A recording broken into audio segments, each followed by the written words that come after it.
well. Coming to you again here with another live stream with another topic that is near and dear to my heart. And then here I am, raw and unfiltered as usual. That's what I like about these live streams, is that it's just, you just get me here talking to you. So this title, Gaining Confidence Through Musicality. You know, I was talking yesterday about the need to be brave, right? The need to put yourself out there and just go for it when it comes to performing, when it comes to playing, when it comes to most anything with this discipline. But it does occur to me that, you know, at some point we do have to perhaps gain some confidence, all right, in doing, you know, we have to gain some confidence before, perhaps before, okay, we put ourselves out there, or somewhere in the process, all right. And what gives us the confidence to go out? And of course, there's all those, you know, I don't want to rehash some of the old adages that, you know, the better prepared you are, the more confident you are, or, you know, just if you put in the time, then you'll feel confident.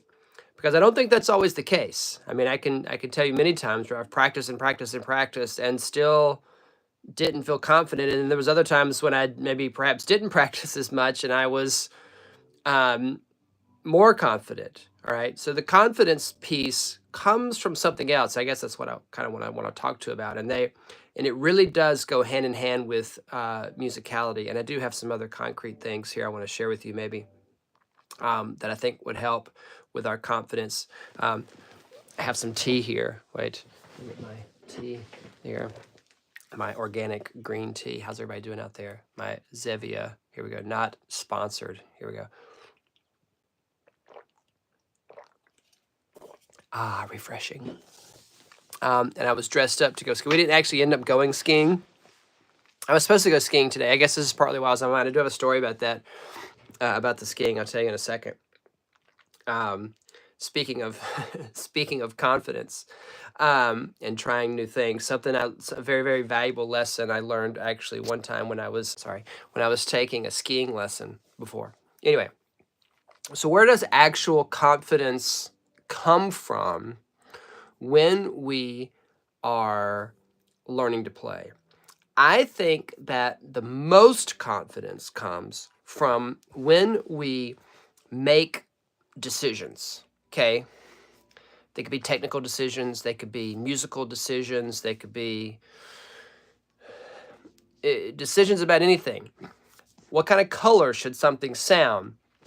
You know, what kind of you know, should a shift have a slide or not? Or should I use this fingering? Should I play this thing on the A string? Or should I play it on the D string? You know, something's going to give it more color here, or it's going to give it more color there, or whatever.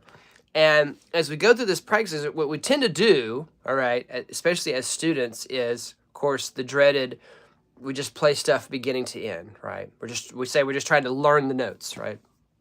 And so we're playing stuff beginning to end all the time and not stopping, okay, go back to the discussion from yesterday, not stopping to make decisions, okay? How do I want something to sound? Where do I want it to go? And it doesn't even have to be like making decisions about, okay, this is going to go this way. Or, I mean, obviously that helps. But I think also just like making connections in the music, okay? Let's take a very simple piece here. I have something on my stand. One of my favorites from my youth here. The Intermezzo from Cavalleria Rusticana, okay? And we have this very tender opening, right? Should I just get my cello out and play it for you? I didn't know I was going to get my cello out so soon. Okay, but it starts with, okay, the opening of the Intermezzo here. Of course, it's an orchestra piece. And so it has this very tender opening. How about just recognizing the fact at the beginning that it's an arpeggio, right? And where does the arpeggio go? Okay, I I just have to get my cello now. If you'll bear with me here. I'll just get the cello out and I'll show you. Maybe you should get your cello too. Yes. Let's just play some stuff. I mean, hey, it's Saturday. Let's have some fun. And my hair's falling down. Let's play some cello together. Okay. How about instead of just very plainly opening the intermezzo, you know, because it starts sliding a little bit.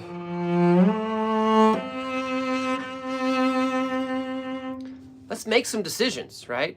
It's pianissimo, it's all slurred, or maybe I don't want it all slurred, okay? I usually do it all slurred, it's marked. How about if I decide if I'm gonna start the vibrato before the note starts, yeah? Do I want it to be a fast vibrato? Do I want it to be a slow vibrato? Okay, all right, so those are some musical decisions, okay, that are gonna actually change the sound, right? Do I slur them all? Do I do this bowing? Do I do a fast vibrato? Do I do a slow vibrato? All those artistic things. And then they become so connected to these first three notes that automatically the confidence to play them better is there, right? And I don't even have to make like technical stuff. Like maybe I'm not quite there. Maybe I'm not ready to make bowing and vibrato decisions about this piece. How about just saying, oh, it's an arpeggio, right? These three notes are an F major arpeggio. They go from F, they end on the C, and then once it gets to the C, once it gets to the last note in the arpeggio, then it starts to come down because the piece is in F major. So it starts out with a big F major chord. Just like putting that away in your brain already starts you down a better path, okay, to feeling confident about playing this piece, all right? And always I make the decision to go start all on the D string, right? I don't go, because I think this F is too dark, right? I think it's a little too dark, and I won't go, because it's pianissimo. I think it should be a little darker than that, and I don't like the open A, right? So right off the bat, I've made several decisions about this piece, okay? How about in the middle of the intermezzo at the con forza, right? Where it gets really, really loud.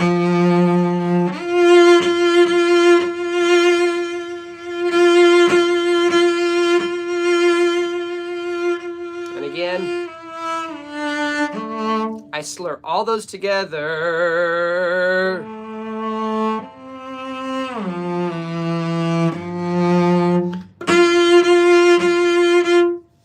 And I get to make another artistic decision here about how much I'm going to slow. There's nothing in here about slowing down, right? It's all tradition from listening to the recordings, from just knowing how the piece goes, okay?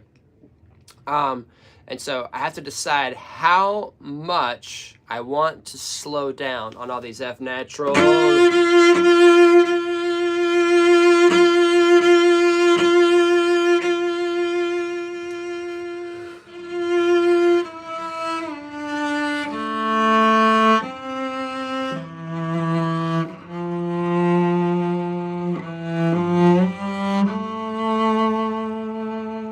Which part of the bow do I want to play this part in?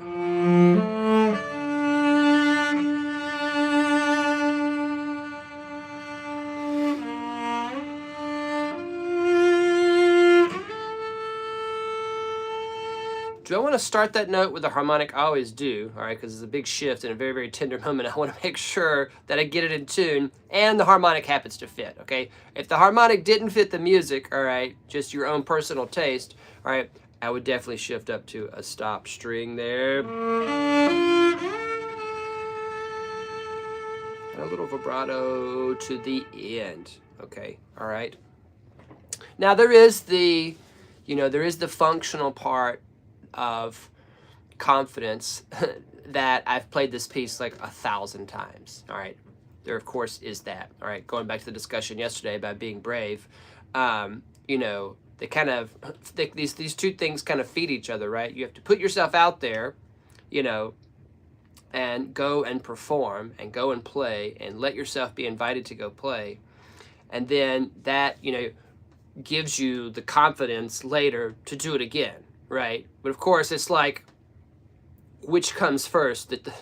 It's this chicken egg discussion of, well, how can I be confident enough to go play if I haven't done it before, and blah, blah, blah. And you can really get just like, you know, which is why I said the thing yesterday. I hope you go watch it. That at some point you just have to just decide that you've done the work and put yourself out there and go play.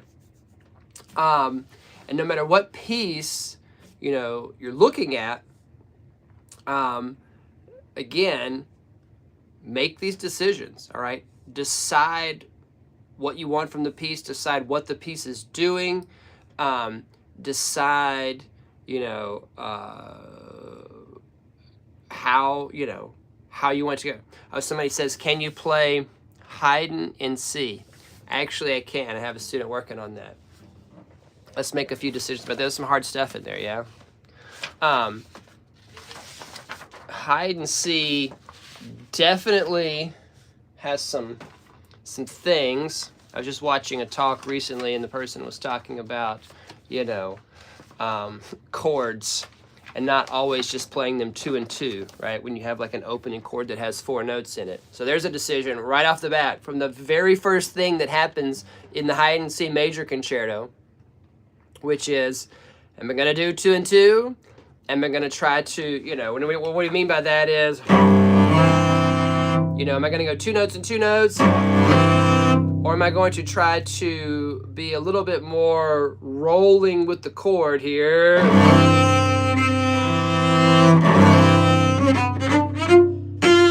All right. How short do I want to make those notes?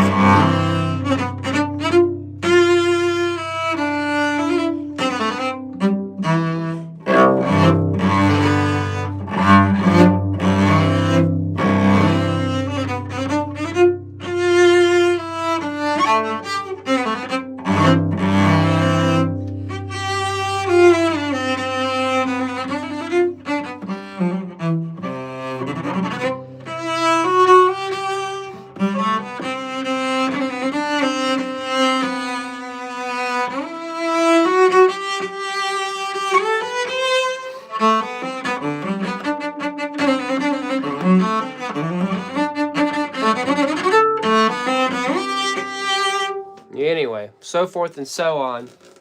All right, as it goes. You know, there's a decision that comes later. Do I do all this thumb position stuff here?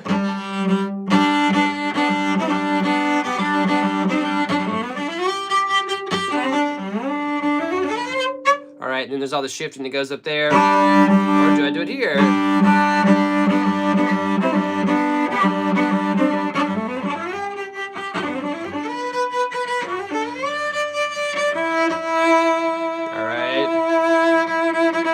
So forth and so on for that one. And actually, so this piece, as I'm sitting here playing it for you, I'm reminded, you know, the title of this little talk here is, you know, gaining confidence through musicality.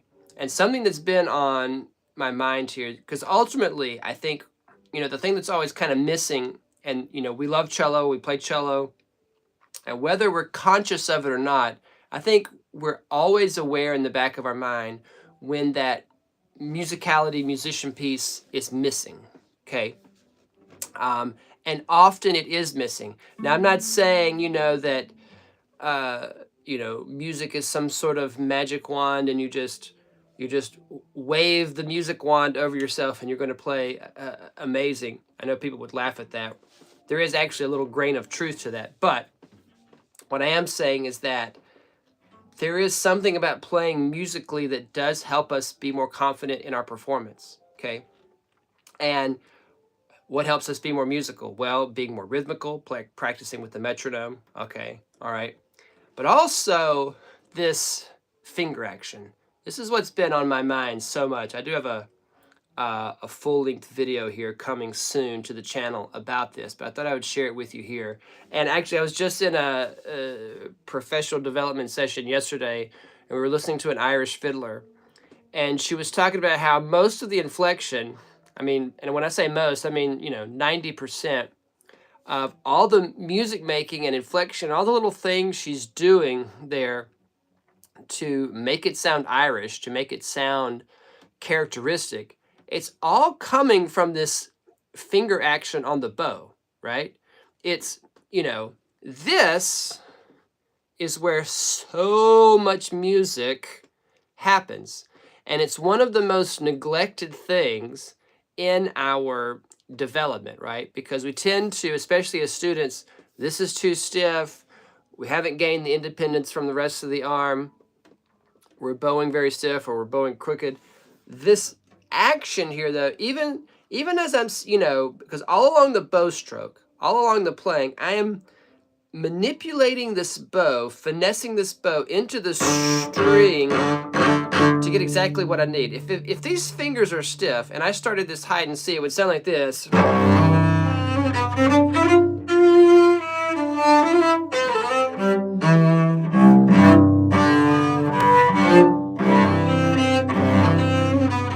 right, the bow would be sliding all over the place.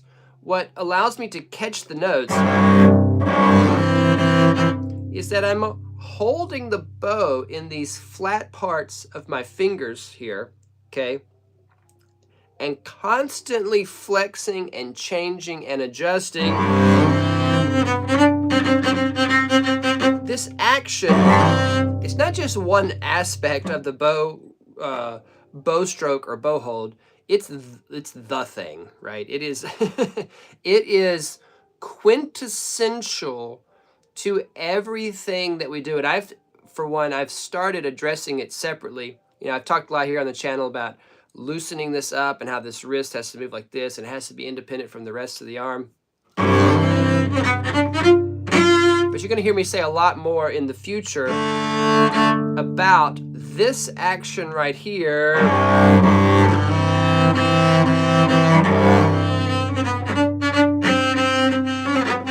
You can see it there. I'll maybe back up so you can see it even better in the camera there.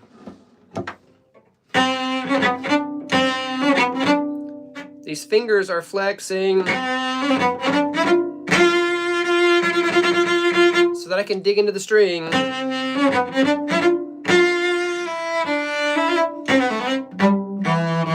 It isn't just my wrist that's loose.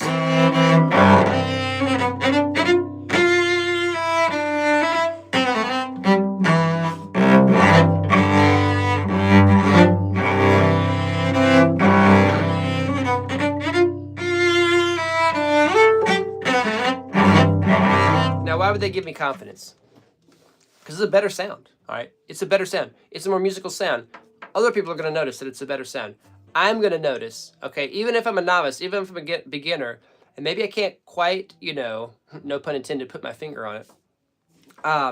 It's going to, it's going to liven up my experience so much, okay? It's just going to be such a much better experience, okay? And everyone around me is going to notice it. It's going to give me more confidence when I start to do actually this one little change here in my playing, all right? Loosening up these fingers so that I can get, okay? Think about, if, you didn't know how to speak to other people, how confident would you be? Or think about if you didn't know how to communicate certain ideas that you wanted to communicate, how much confidence would you have? This is where we're communicating ideas. This is where all the articulation is, right? All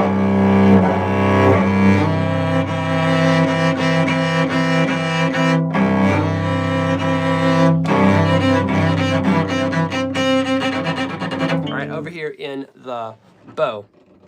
One last little story here. I said I had a story for you. As I'm sitting here in all my ski get up.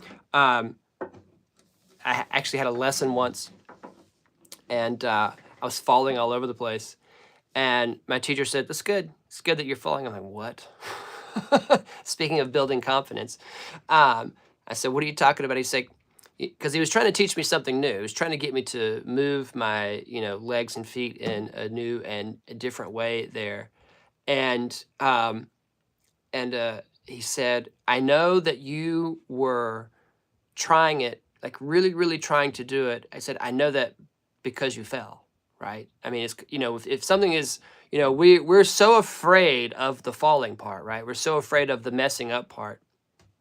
But, once you get past that, right? Once you get past the falling part and you learn the new thing, okay, then you have the confidence to go do it. All right. Just like I did there on the ski slope.